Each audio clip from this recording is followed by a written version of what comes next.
Pagani ჰაიურა ვნახე და აი ძალიან ლამაზია. ძალიან იდეალური ქმნილებაა, უბრალოდ მართლა.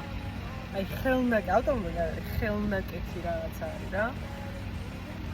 და ყველაზე მეტად რაც მომეწონა არის ის, რომ ფოტოებში და ვიდეოებში რა ზომაც ჩანს, რეალურად ეგეთი არ არის, ანუ ბევრად პატარა, ბევრად მომცრო ზომისაა რეალობაში რა და ეგ ძალიან მომწონს ზოგადად ავტომობილებში და ნუ სუპერკარებში მით უმეტეს რა, აი ბევრად სპორტული ტიპი არის მაგას მანქანა, ნუ ყოველ შემთხვევაში ჩემთვის.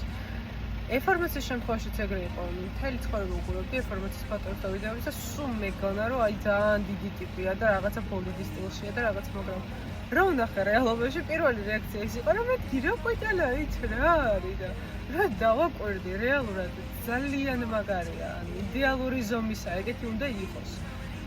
Bugatti-ც ეგეთი ტიპია რაღაცა ფოტოებში ძალიან ბეხლეწი რო ჩანს, მაგრამ რეალობაში ბევრად პატარა არის რა და ეგ მიყვარს მანქანაში ეგ ხასიათი, ფორმები რო აქვს ისეთი რომ გონია რომ დიდია, მაგრამ რეალურად არ არის. ანუ ძალიან კარგი ზომის არის, რაც რეალურად უფრო სპორტულ ხასიათს უმარჩუნებს მანქანას რა. და ამ პაგანის რაც შეეხება ჰაიურას, ვიღაცა არაფერი წავს ჩამოყვანილი და დადის ამ პარიზის სხვა ფენილებზე მაგით.